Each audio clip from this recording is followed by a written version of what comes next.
Okay, welcome back. I believe at last time we met that we got cut off, and I don't know where we got cut off, but what I have here, what we're going to do is we're going to go over the tools more, go over the tools more, and the layers palette and the effects palette. So once you open up or create a document, and when you go to File, Open, or File, New, when you're making a new document, you come up with this. And sometimes when it comes up, the palettes won't be open in the area on the right.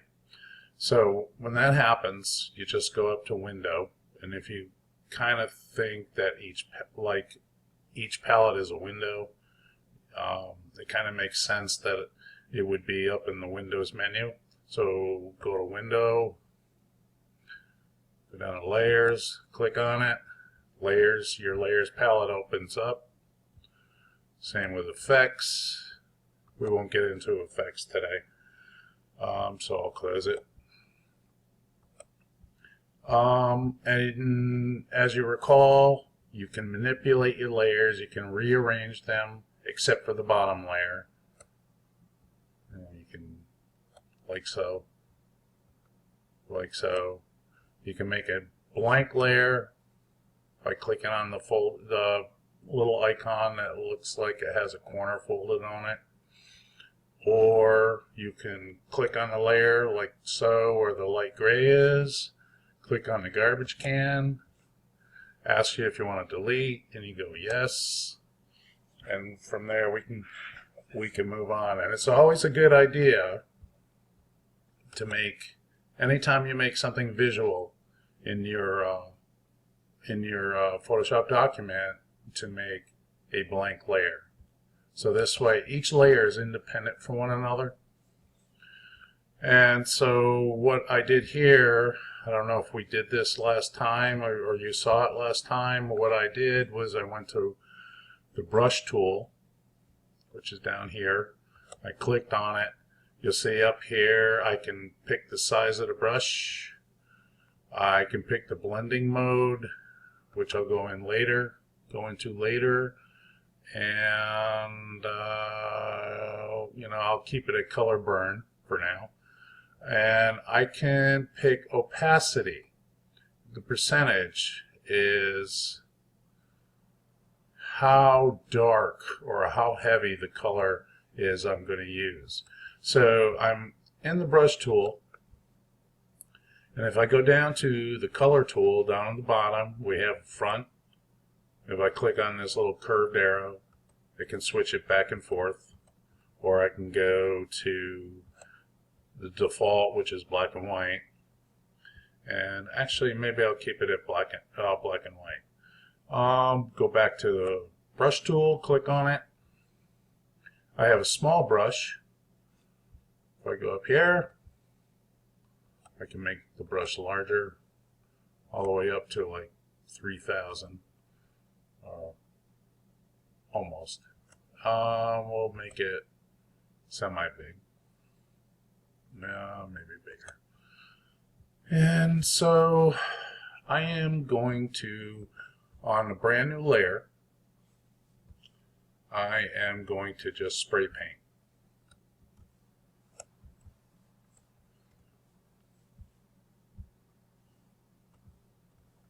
And if you recall, the polygonal tool or polygonal tool has some of these tools have a little black arrow. If I click and hold, I can choose a lasso. Stay away from the magnetic lasso tool. That is a little tricky. We'll stay with the polygonal tool. And you click on your screen, make a line. We're going to make a geometric shape. Go crossed.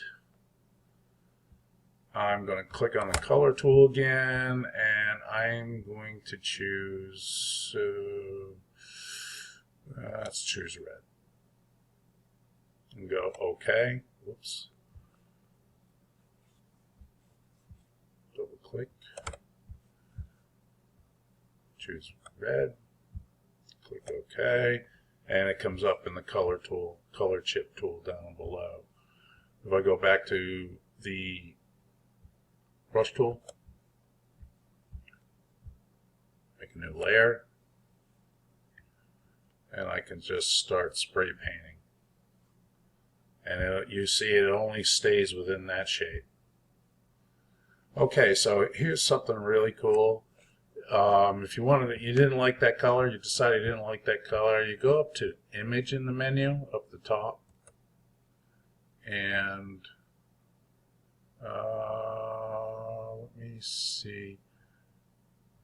Oh, I'm sorry. Enhance. Enhance. Edit. Unsharp. Well, the shortcut would be Command U or Control U, whatever kind of computer you're working on. And what comes up here is the hue, saturation, and lightness, and this all relates to color. Color is stronger. Color can be stronger, can be not so strong. If I go to the lightness, it lightens it. I can go to the darkness side. If I go to the saturation, it'll make it brighter. If I go right, it'll make it unsaturated if I go left. So we're going to go right. Hue, really good. I can change the color scheme, and it goes through. It's like RGB, which red, green, and blue is the digital version of the color wheel, as opposed to CMYK. So we'll keep it like a red-orange.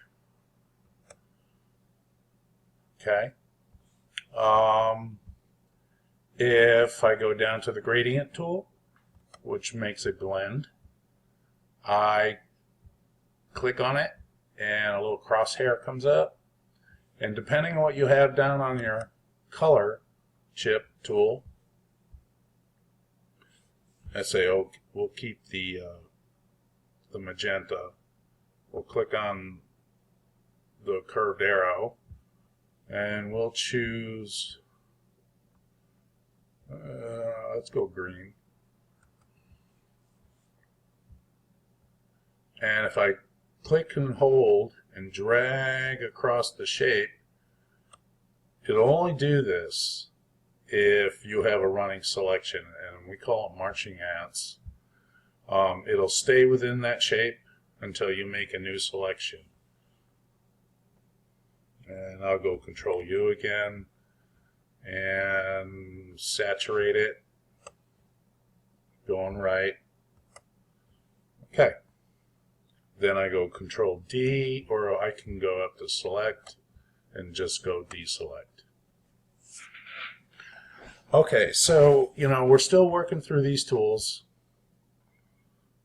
and we are going to go over to the Layers palette, and depending on what layer you're on,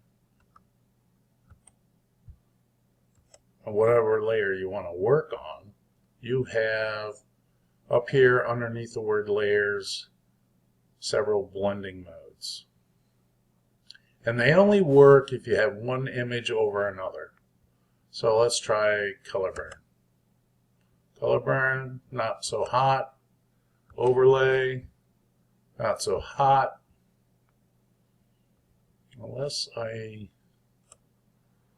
put it, if I rearrange the layers, it takes on a different look. So, and you can go through each one of these to get the effect that you're looking for.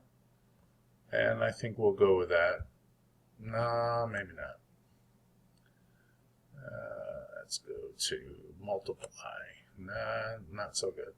So you got to go through these one by one, and it depends on what kind of image you're working with.